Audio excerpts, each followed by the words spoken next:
25வது வசனத்தை வாசிக்க கேட்போம். உபாகமம் 33ஆம் அதிகாரம் 25வது வசனம்.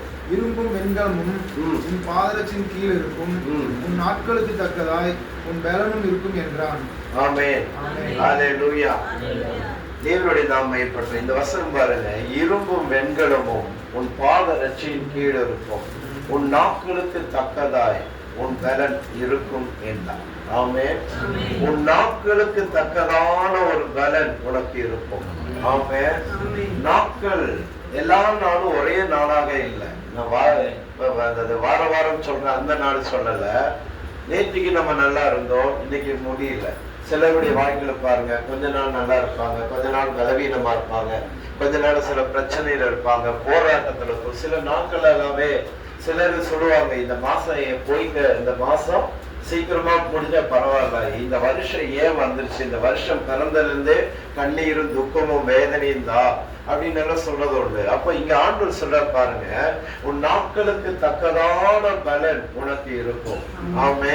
நீ உலகத்துல வாழ்ற ஒவ்வொரு நாளும் எந்த சூழ்நிலையில நீ கடந்து போறியோ அதுக்கு தக்கதான ஒரு பலனை நான் உனக்கு கொடுப்பேன்னு சொல்றேன். ஆமே. சொல்ல பாருங்க, நாட்களுக்கு தக்கதான பலன். ஹல்லேலூயா. ஒரே மாதிரி கர்த்தர் நமக்கு பலன் தரதில்லை. நம்ம கடந்து போற அந்த சூழ்நிலைகளை சமாளிக்கவும், அதுல இருந்து வெளியே வர்றதுக்கும், அந்த பிரச்சனையிலிருந்து, போராட்டத்திலிருந்து, நெருக்கத்திலிருந்து, சூழ்நிலையிலிருந்து வெளியே வர்றதுக்கு கர்த்தர் நம்மள என்ன செய்யறாரு? பலன் தருகிறார். ஆமே.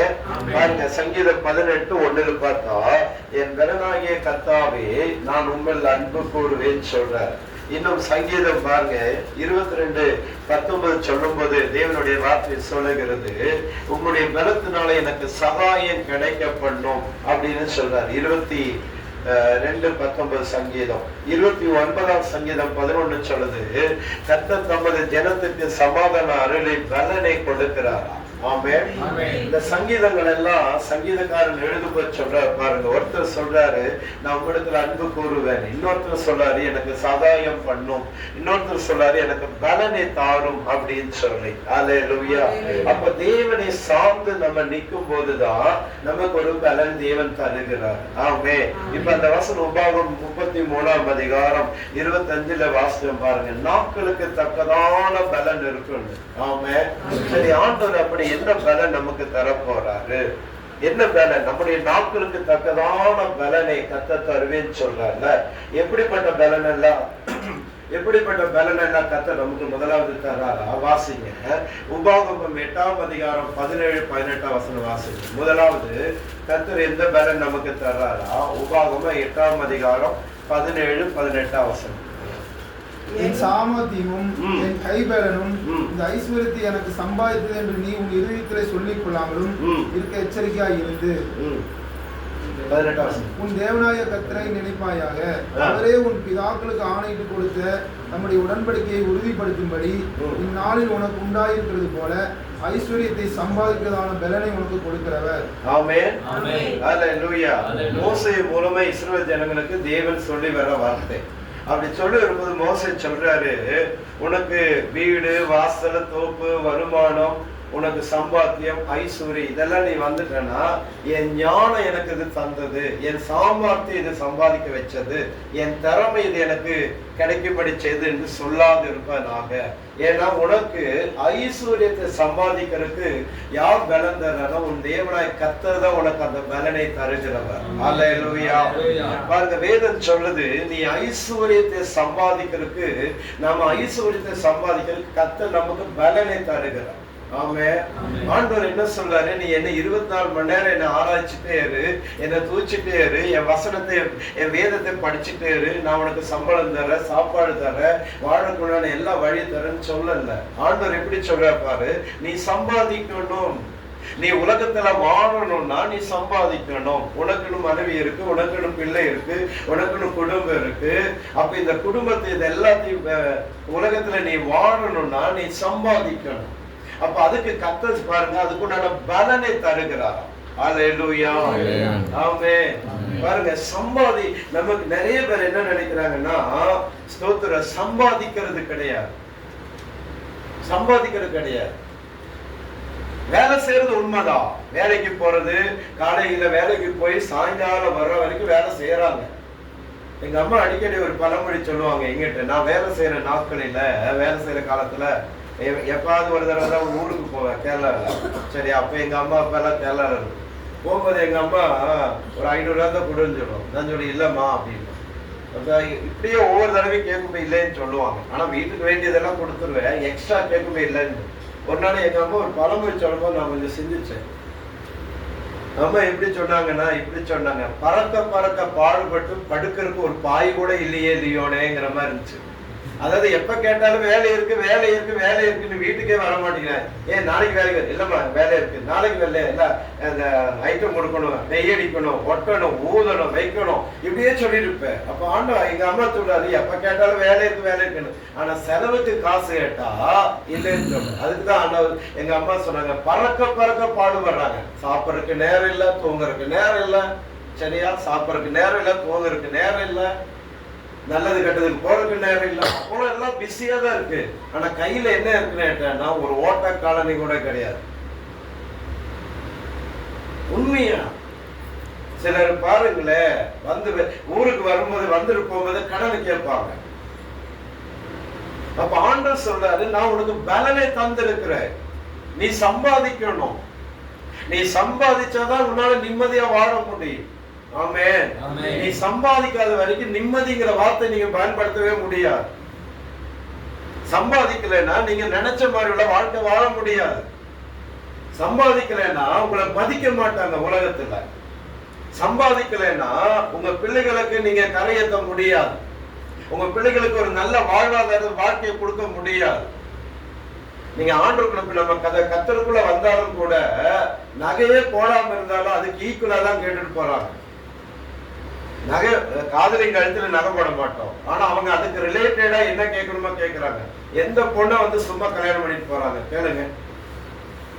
கிறிஸ்தவத்துக்குள்ள வந்து ஆண்டவரை ஏற்றுக்கொள்ள வந்ததுக்கு அப்புறம் ஒண்ணுமே வேண்டாம், உங்க பொண்ணை மட்டும் கொடுங்கன்னு கட்டுல சேரையோட யார் கூட்டிட்டு போறாங்க? யாரும் இல்ல.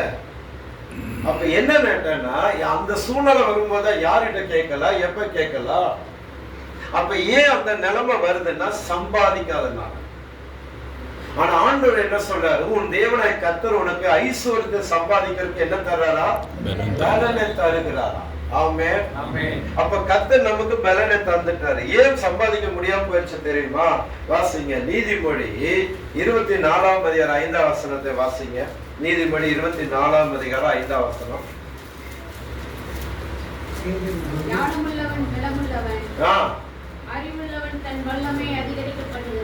பாருங்க, சாலமோன் சொல்றாரு, ஞானமுள்ளவன் யாரா?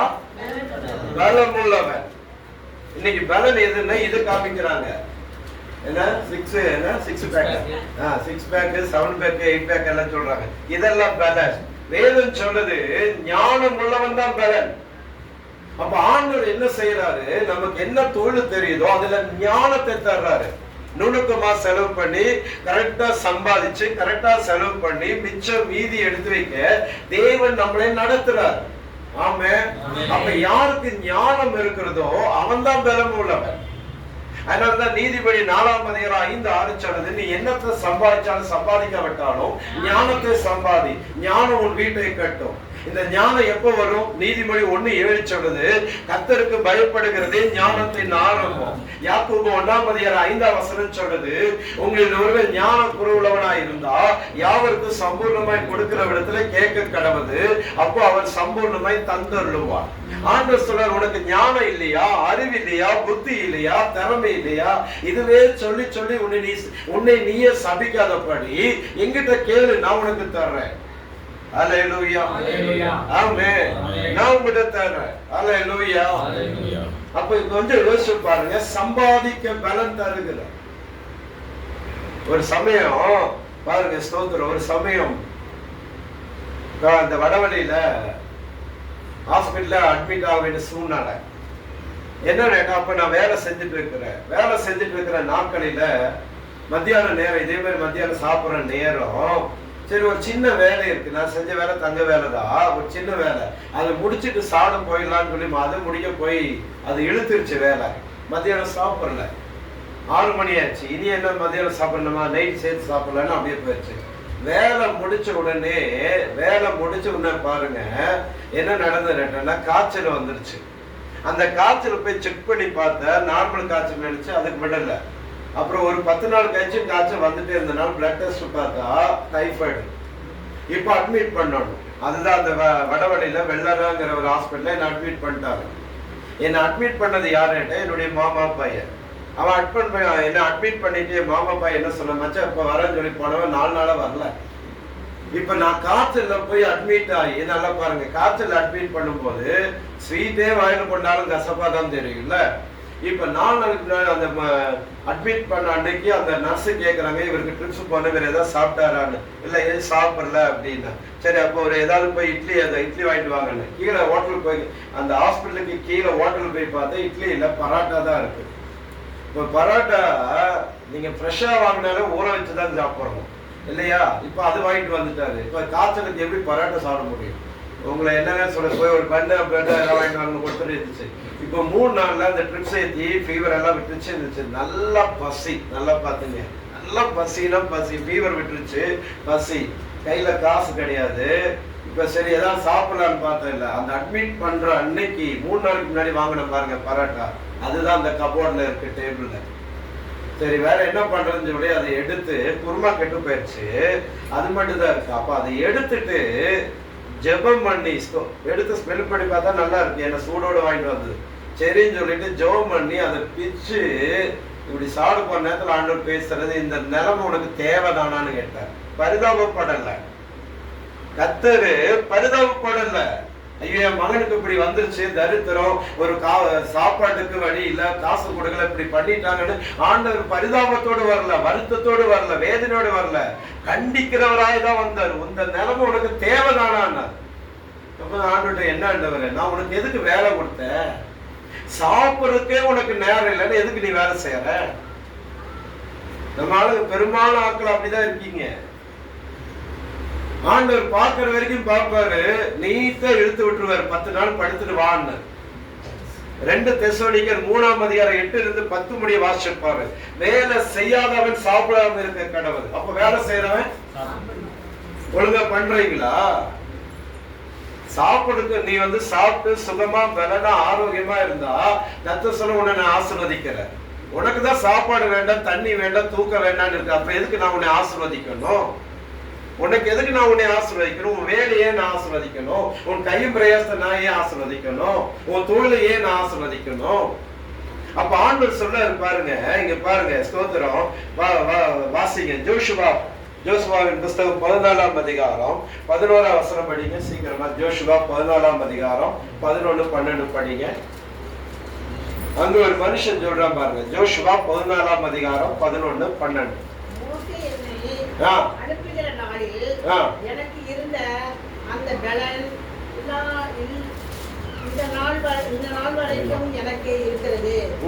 யுத்தத்திற்கு போகும் போக்குவரத்துமாய் இருக்கிறதுக்கு அப்பொழுது எனக்கு இருந்த பலன் இப்பொழுது எனக்கு இருக்கிறது.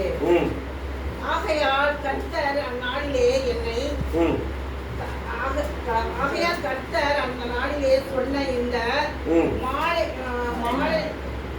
மாநாட்டை எனக்கு தாரும். ஏழக்கியரும் அரணியர் பெரிய பட்டணங்களும் உண்டென்று நீ அந்நாளிலேயே கேள்விப்பட்டாயே பற்றியே.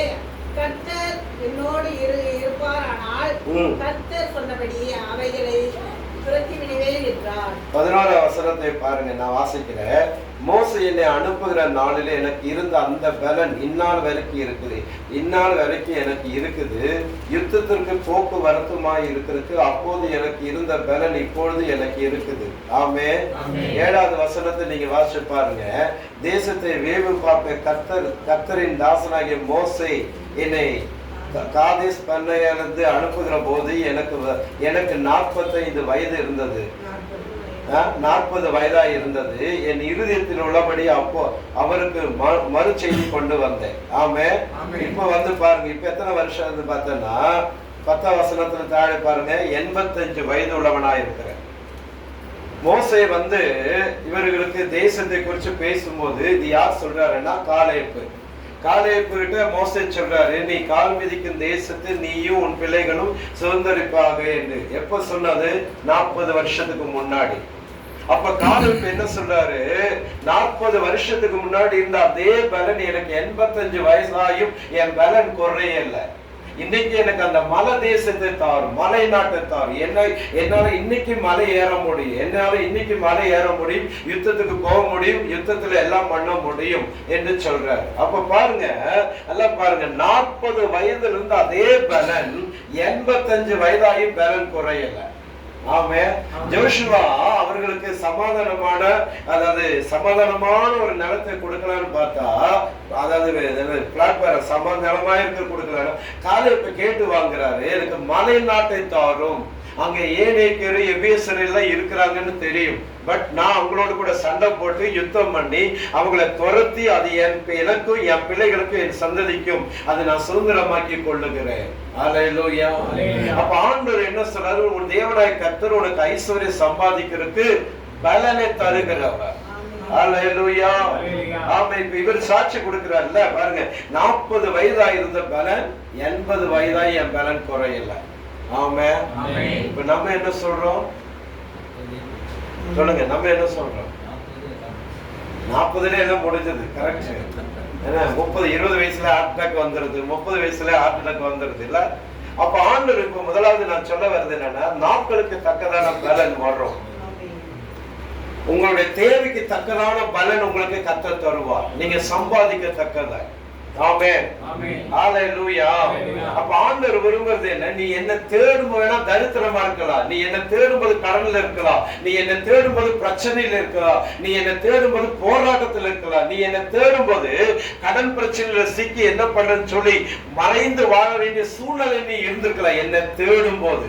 ஆனா இப்ப நீ என்ன தேடின பிறகு அதே சூழ்நிலையில நீ இருப்பியானா நீ என்ன தேடுவதில் என்ன லாபம்?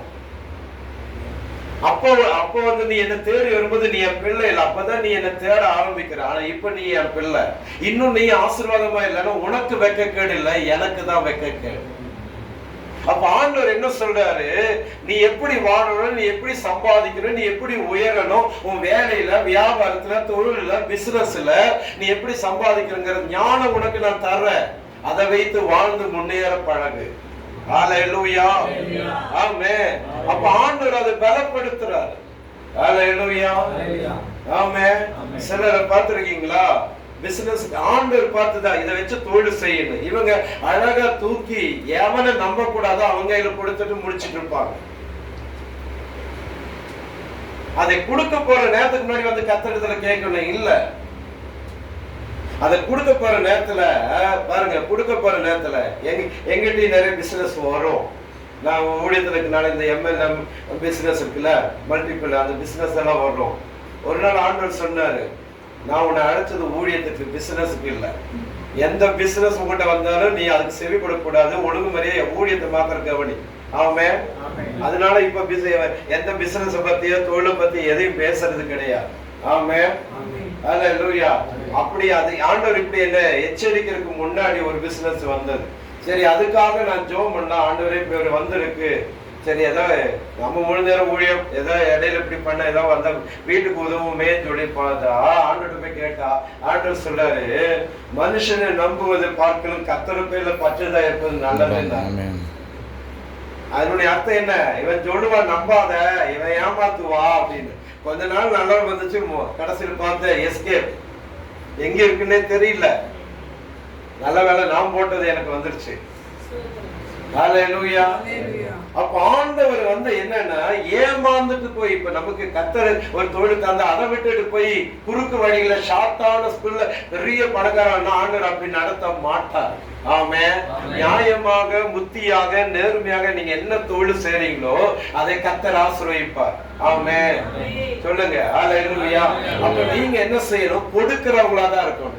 சிலரை பார்த்துருக்கீங்களா, ஞாயிற்றுக்கிழமை சர்ச்சில காணிக்க போறது கூட பக்கத்துல இருக்கிறவங்க கிட்ட தான் 100 ரூபாய் கடன் வாங்கி போடுவோம்.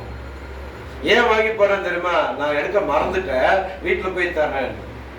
ஒரு சமயம் ஆண்டவர் அப்படிதான் எனக்கு சொன்னார். ஒருத்தர் எனக்கு காணிக்க கொடுத்தாரு. காணிக்கை கொடுக்கும்போது ஆண்டவர் சொன்னாரு, நீ 2 பேருக்கு ஜெபம் பண்ணணும்னா. காணிக்கை எனக்கு தரது ஒரு ஆளு, ஆனா 2 பேருக்கு ஜெபம் பண்ணுனாரு. நான் கேட்டேன், யாருக்கு? இந்த பணம் கொடுத்தால இவங்க போய் கடன் கேட்டு வாங்கி தான் உனக்கு காணிக்கை தர்றாங்க. இந்த இவருக்கு கடன் கொடுத்தல அவருக்கு முதல்ல ஜெபம் பண்ணு, அப்புறம் உனக்கு தரல ஜெபம் பண்ணு. நான் அப்படியே ஜெபம் பண்ணேன், ஆண்டவரே இந்த சிஸ்டர் யார்கிட்ட இந்த பணம் கடன் வாங்கி எனக்கு காணிக்க தர்றாங்களோ இவங்களுக்கு கடன் கொடுத்தவங்களே முதல்ல ஆசீர்வதிங்க, 2வது உமக்கு கொடுத்து ஆசீர்வதிங்கன்னு. காரணம் இந்த ஜெபம் பண்ணதுக்கு அப்புறம் ஆண்டவர் அப்படியே சொல்லிட்டாரா பிரதர், நான் யார்கிட்ட வாங்கிட்டேன்னு சொல்லிட்டாரு, அப்படியே சொல்லிட்டாரு.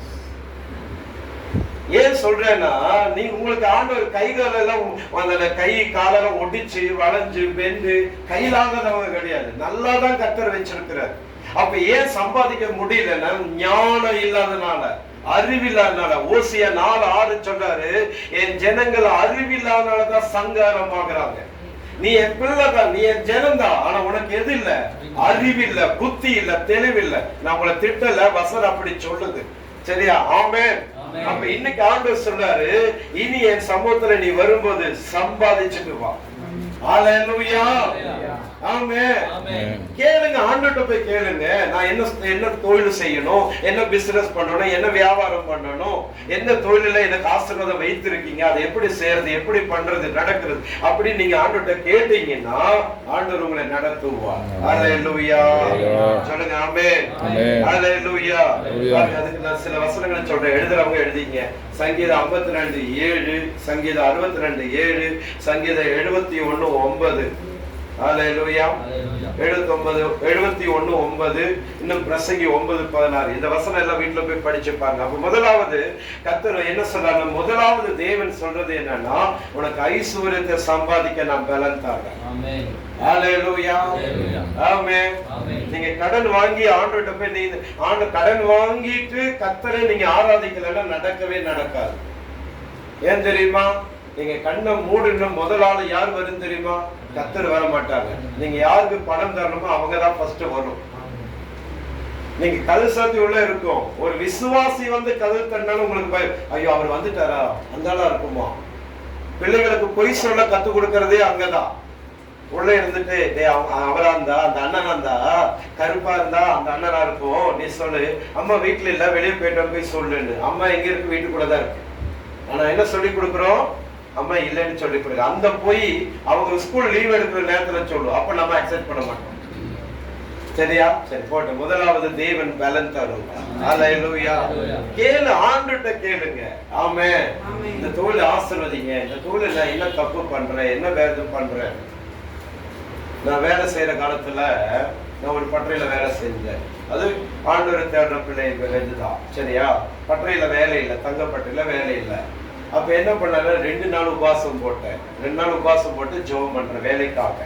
2வது நாள் ஜெபம் பண்ணிட்டு இருக்கிற மத்தியான நேரத்துல அப்ப தராசு ஒண்ணு வருது. தராசுல தங்க உருக்கி இவ்வளவுதான், அந்த தங்க உருக்கி ஊத்துற மாதிரி அதுல வைக்கப்படி. அப்ப எவ்வளவு இருக்குன்னு சொல்லி அந்த படி ஆண்டவர் காமிக்கிறார். பார்த்தா 120 கிராம் தங்கம் வேலைக்கு எனக்கு வருது.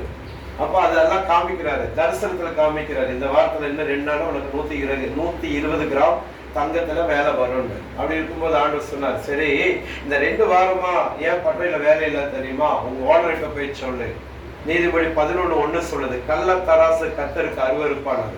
இந்த வார்த்தையை போய் சொல்லுன்னாரு. நான் அவர்கிட்ட போய் சொன்னா அவர் என்ன சொன்னாரு, அவரை ஆண்டவருக்கே புத்தி சொல்றாரு. எப்படி சொல்றாருன்னா, என்னை ஆசீர்வதிக்க சொல்ல, அப்ப நான் இந்த ஃப்ராடு தலை விட்டுறேன். அவர் என்னன்னா, அந்த இது இருக்குல்ல, காதுல போற கம்மல் இருக்குல்ல, அதுல கல்லு வரும் பாருங்க, சின்ன சின்ன கல் இருக்குல்ல, ப்ளூ ரெட்டுன்னு. அப்ப அதை சுத்தி ஒரு வளையம் இருக்கும். அந்த வளையம் செம்புல போட்டுட்டாரு, தங்கத்துல போடாம. அந்த வளையம் கல்லு வைக்கிறதுக்குன்னு ஒரு சின்ன வளையம் இருக்கும். சரியா?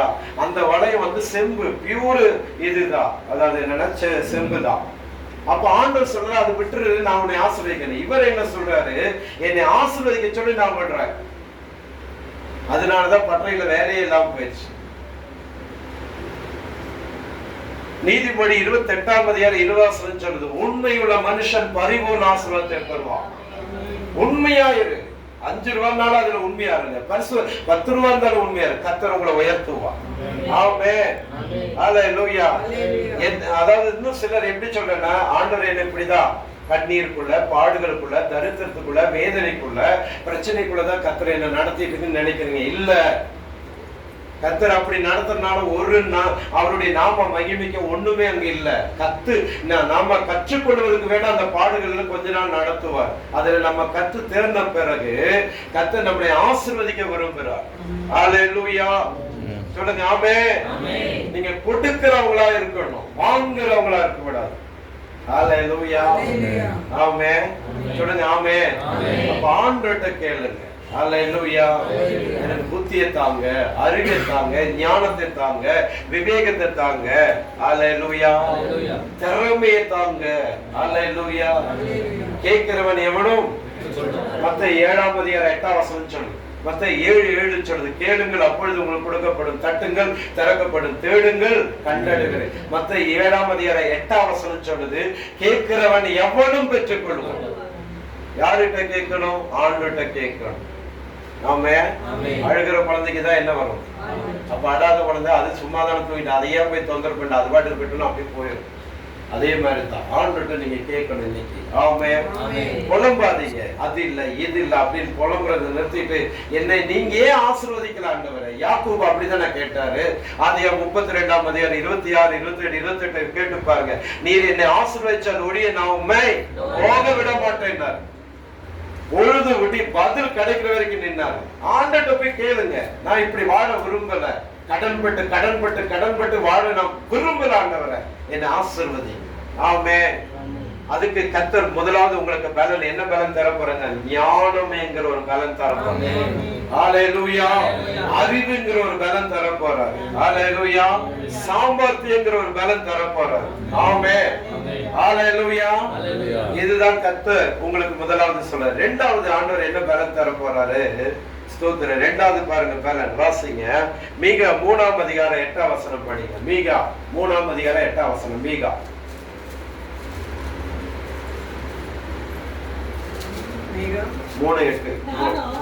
யாக்கோபுக்கு அவன் விடுதலையும் இஸ்ரவேலுக்கு அவன் பாவத்தையும் அறிவிக்கும்படி கர்த்தருடைய ஆவி அருளிய பலத்தினாலும் நியாயத்தினாலும் பராக்கிரமத்திலும் நிரப்பப்பட்டிருக்கிறேன். ஆமென். இரண்டாவது பாருங்க, கர்த்தர் யாக்கோபுடைய என்னதான் மீறுதலும் இஸ்ரவேலுடைய பாவத்தையும், யாக்கோபுடைய மீறுதலும் இஸ்ரவேல் வம்சத்தாருடைய பாவத்தையும், இது ரெண்டையும் உணர்த்தருக்கு நான் என்ன செய்வேன்? அவனுக்கு கர்த்தருடைய ஆவியே ஆவி அருளிய பலத்துல. ரெண்டாவது பாருங்க, ஆவியானுடைய பலன். ஹalleluya.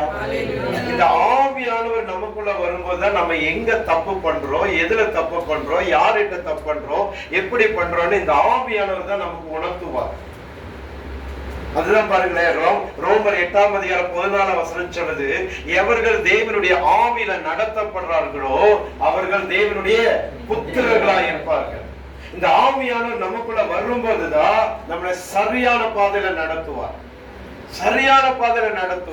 அப்ப இந்த இரண்டாவது கர்த்தர் நமக்கு இந்த ஆவியானுடைய பலம் தருவார். அவருடைய ஆவி வரும். ஒரு சமயம் பாருங்க, நான் என்னுடைய அனுபவத்திலிருந்து சொல்றேன். நான் வேலை செய்யற நாட்களில, மற்றையில வேலை செய்யற நாட்களில, அப்ப நான் அந்த மெழுகு ஏதோ ஒண்ணு வாங்கிட்டேன் ஊதற்காக. இப்பதான் வேற மெத்தடெல்லாம் வந்திருக்கு. நான் வேலை செய்யற காலத்துல மெழுகு வச்சுதான் ஊதி அந்த இது பண்ணுவான்.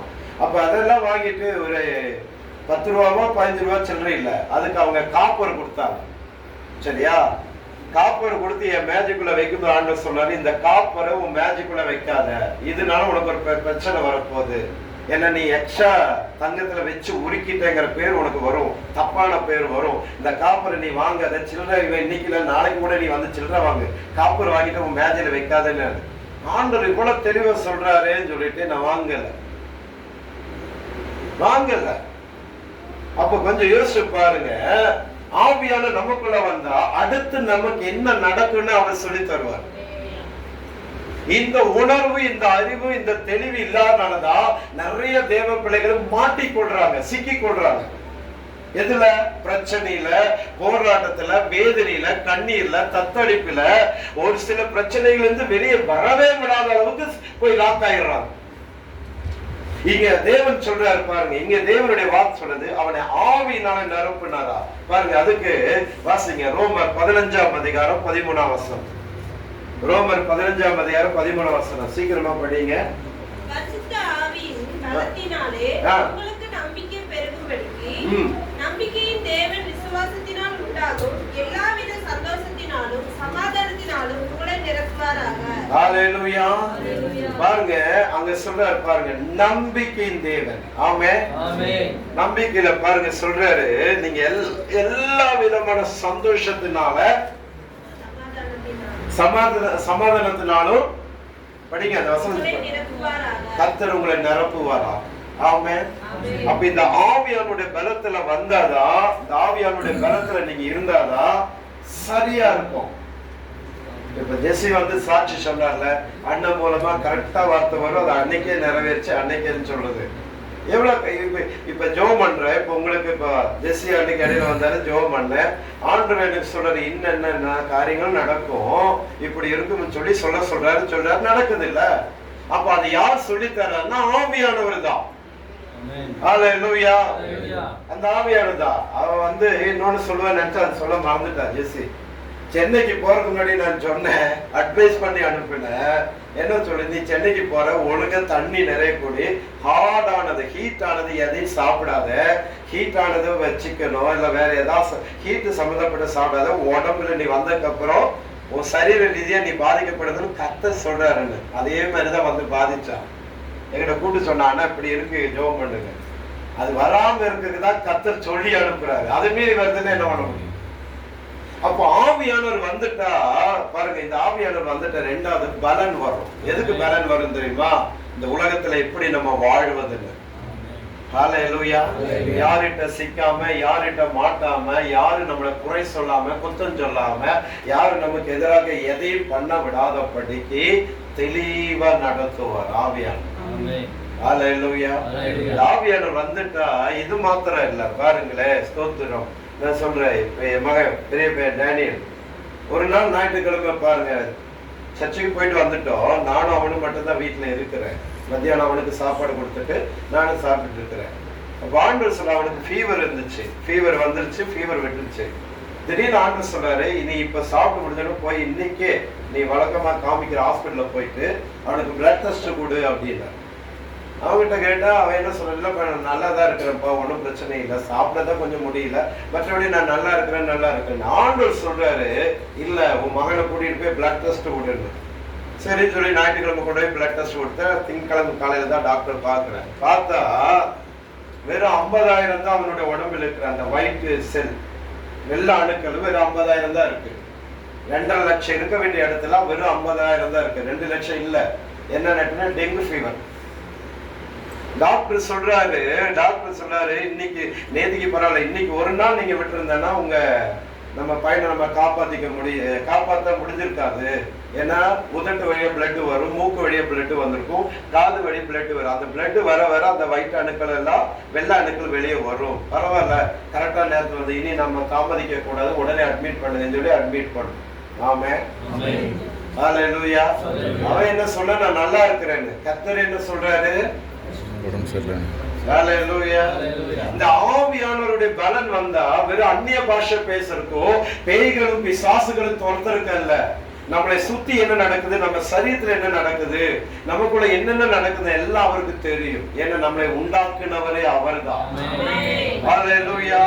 நம்ம பாதிக்கப்பட்டு ஹாஸ்பிடல்ல போய் சிக்கி நொந்து நூலாகி கடைசியில் அவர்கிட்ட தான் வரும். அப்ப அவர் சொல்ற, நீ பட்டாதான் உனக்கு புத்தி வரணுமா? ஆண்டவர் அதான் இப்ப கேட்கிறாரு, உனக்கு பட்டாதான் புத்தி வரணுமா, அதுக்கு முன்னாடி புத்தி வரக்கூடாதான்னு கேட்கிறாரு. கர்த்தர் என்ன இப்ப கேட்கிறாருன்னா, எங்கிட்ட கேட்க சொல்றாரு, உனக்கு பட்டாதான் புத்தி வரணுமா, அதுக்கு முன்னாடி புத்தி வராதா? நீ என்ன களிமண்ணா? அப்ப கர்த்தரை தேடுறது வெறும் இமைக்கானது மாத்திரம் இல்ல, விடுதலைக்காக, சுகத்துக்காக, அந்த பிரச்சனையிலிருந்து வெளியே வரக்கு மாத்திரம் இல்ல. இந்த உலகத்துல இனி வர நாட்கள் நம்ம எப்படி வாழ்வது, சிக்காம யார்கிட்டையும் நம்ம சிக்காம மாட்டிக்கொள்ளாம போராட்டத்துக்குள்ள போகாம எப்படி வர, அதுக்குதான் இந்த ஆவியானவர் நம்மளை நடத்துகிறார். ரெண்டாவது என்ன தெரியுமா? எப்பவுமே சந்தோஷமா இருக்கணும், அது அவர் விரும்புறார். பிலிப்பியர் 4:4 சொல்லுது, கர்த்தருக்குள் சந்தோஷமா இருங்க.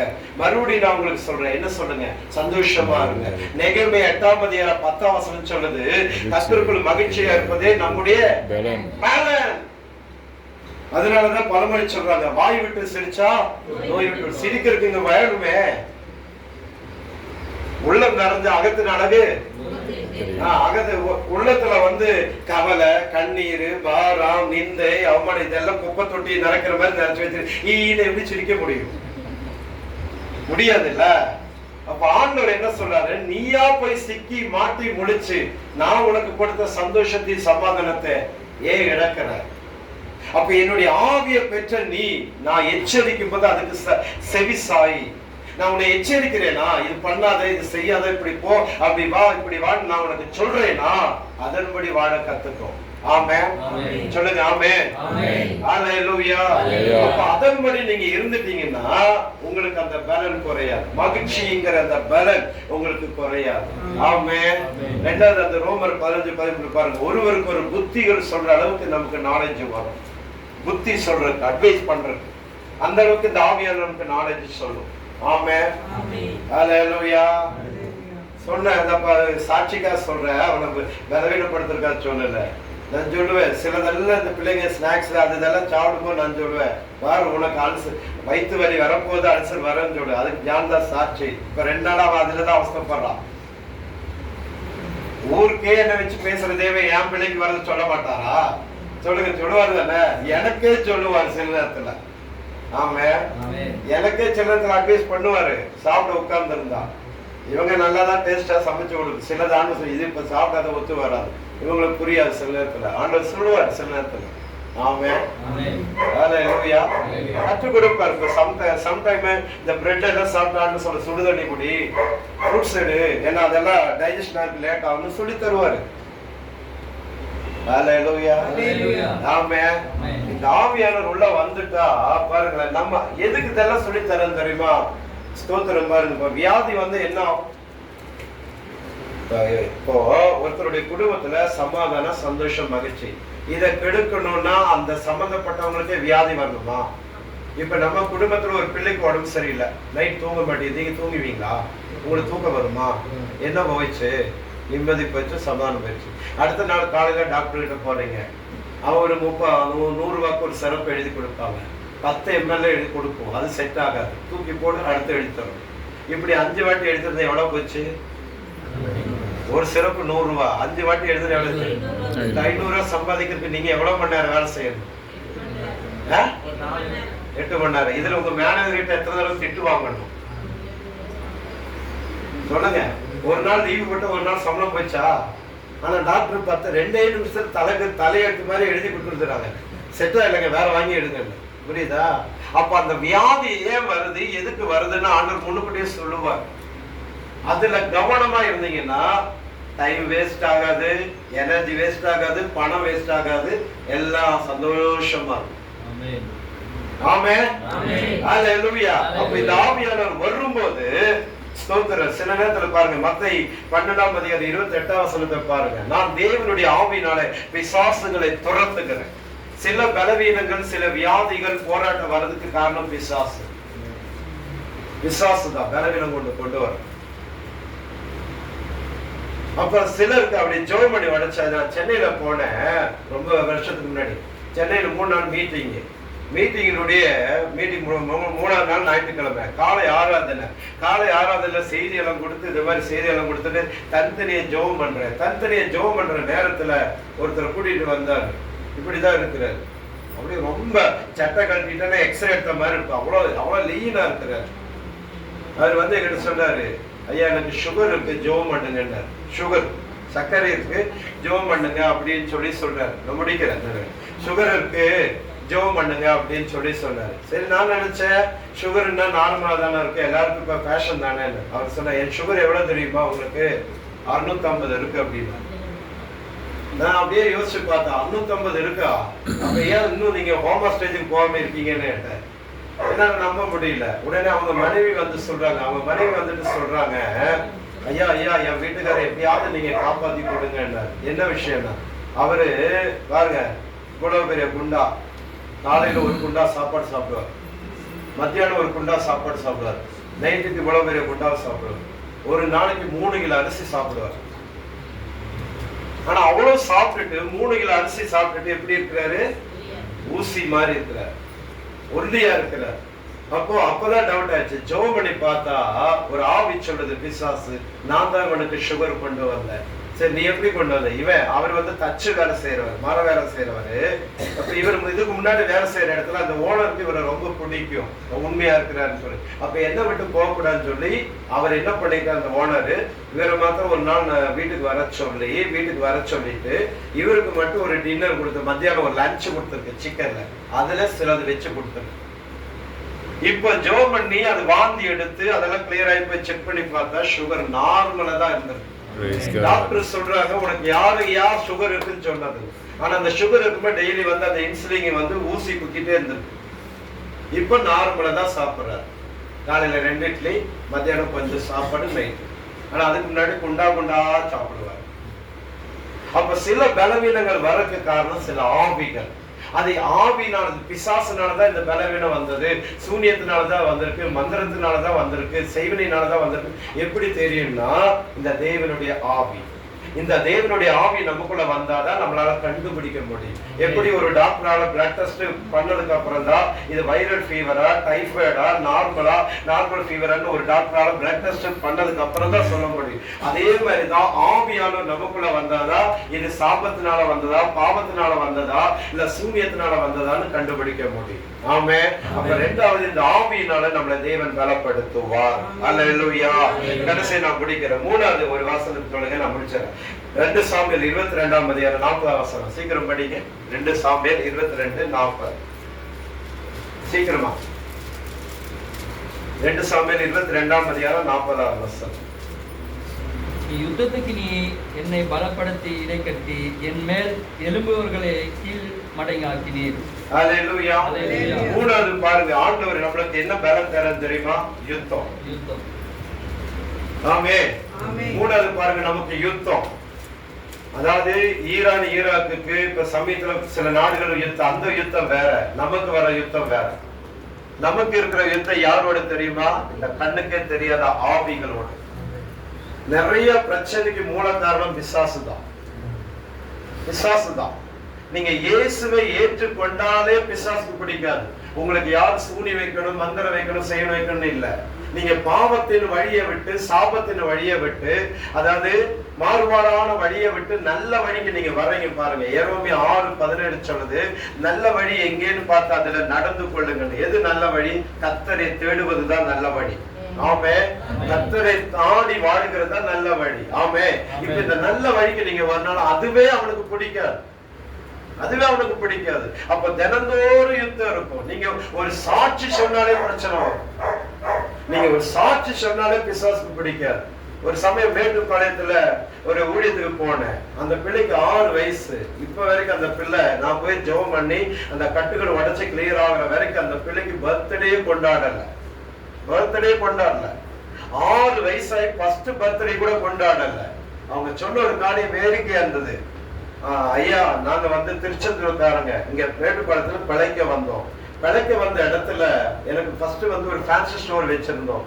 ஃபேன்சி ஸ்டோர் அதுல சம்பாதிச்சு ஒரு வீடு வாங்கணும். அந்த வீட்டை வச்சு 2 பேரும் வாடகை வச்சு அதுல சம்பாதிச்சு அதுல இருந்து இன்னொரு 2 வீடு வாங்கணும். அந்த 2 வீடை வச்சு அதுல வர வருமானத்துல மாசம் 2 மிஷினரிகளுக்கு சம்பளம் கொடுத்துட்டு வர மிஷினரி தாங்குற. இதெல்லாம் ஞாயிற்றுக்கிழமை காலை 6ஆம் ஒரு சிஎஸ்ஐ, அவங்க சிஎஸ்ஐக்காரங்க சிஎஸ்ஐ சர்ச்சில் சாட்சி சொல்றாங்க. என்னைக்கு நான் சாட்சி சொன்னேனோ அதுக்கப்புறம் தான் என் பிள்ளைக்கு இந்த பலவீனம். என்ன பலவீனம் தெரியுமா? அந்த பிள்ளைக்கு நாளைக்கு பர்த்டேன்னா 2 நாளுக்கு முன்னாடி அந்த பிள்ளையோட ஹார்ட் பீட் இப்படி துடிக்கு மேல போயிட்டு மூச்சு வாங்கும். கரெக்டா அந்த பிள்ளையோட பர்த்டேக்கு 2 days முன்னாடி வரும். 6 வருஷமா அப்படிதான் நடக்கும். வேற எந்த நாள்ல வராது, வேற எந்த மாசத்துல வராது, வேற எந்த டேலி வராது. கரெக்டா அந்த பிள்ளையோட பர்த்டேக்கு 2 daysக்கு பிஃபோர் அந்த மாதிரி வரும். அது பில்லு பார்த்தா கரெக்டா 10,400 தான். 6 வருஷமா அந்த ட்ரீட்மெண்ட் எடுக்கிறாங்க. 6 வருஷம் ஃபர்ஸ்ட் அந்த ட்ரீட்மெண்ட்டுக்கு என்ன போய் பில் எடுத்தாங்களோ கரெக்டா அந்த 10,400 தான். 2வது வருஷம் கூட அதே 10,400. 3வது வருஷம் கூட தான். ஹாஸ்பிட்டல் ட்ரீட்மெண்ட் எடுத்து பில்லும் ஏறது இல்லை. இவங்க இந்த பிள்ளைக்கு இப்படி ஆயிடுச்சா கரெக்டா 10,400 ரூபாய் அவங்க எடுத்து வைப்பாங்க. கரெக்டா பர்த்டே முடிஞ்சு 2 நாள் கழிச்சு டீச்சர் ஆகி வீட்டுக்கு வரும். இப்படிதான் 6 நாள் 6 வருஷம் மன்னிக்கும் 6 வருஷம் இப்படி நடக்குது. இது விசித்திரமா இருந்துச்சு. சரி வாங்க சொல்லி போய் ஜெபம் பண்ணி அந்த கட்டளை உடைச்சு 7வது பர்த்டே முதல்ல என்ன கூப்பிட்டு நான் அந்த பிள்ளையோட சேர்ந்து கேக்கு வெட்டி நான் தான்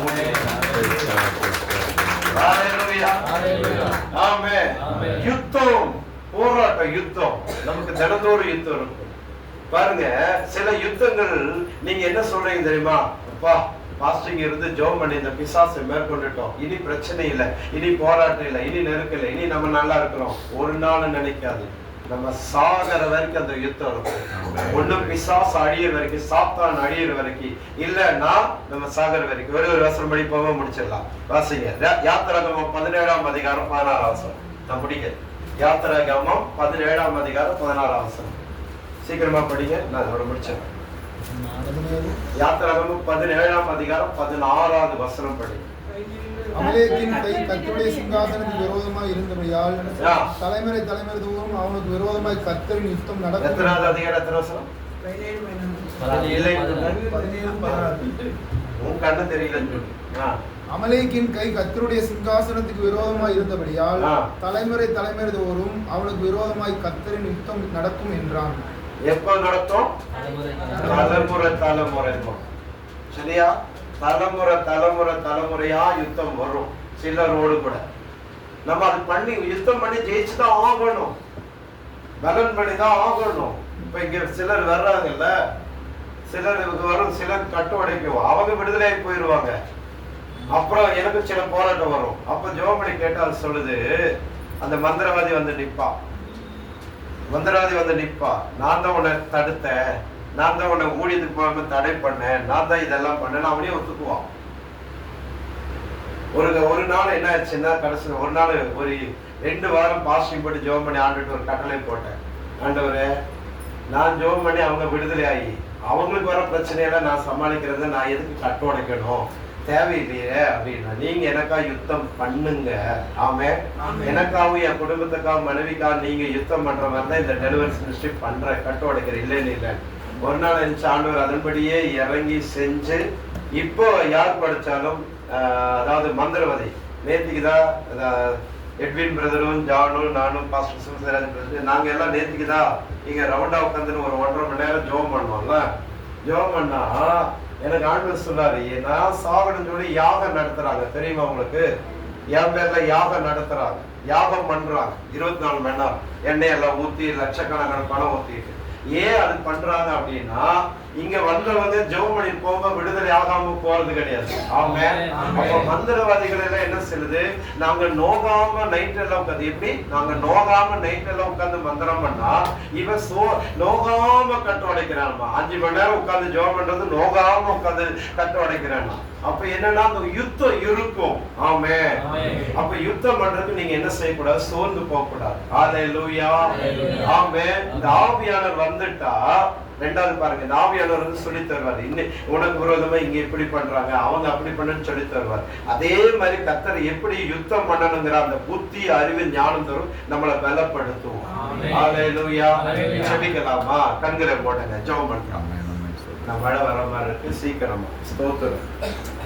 2 மணி தான் நான் சொல்றேன். நோட்டீஸ்ல போஸ்ட்ல அப்படிதான் போட்டிருக்கு, எல்லாருக்கும் 2 மணி தான். ஆனா 1:30 தான் ஆகுது. ஏன்னா மழை வருது இல்லை, நீங்க சீக்கிரம் கூடாது, என்னால சீக்கிரம் சாப்பிட்டு கிளம்பணும். அதனால நான் சீக்கிரம் முடிக்கிறேன். கண்களை மூடுங்க, கண்களை மூடுங்க, செபிக்க போறோம்.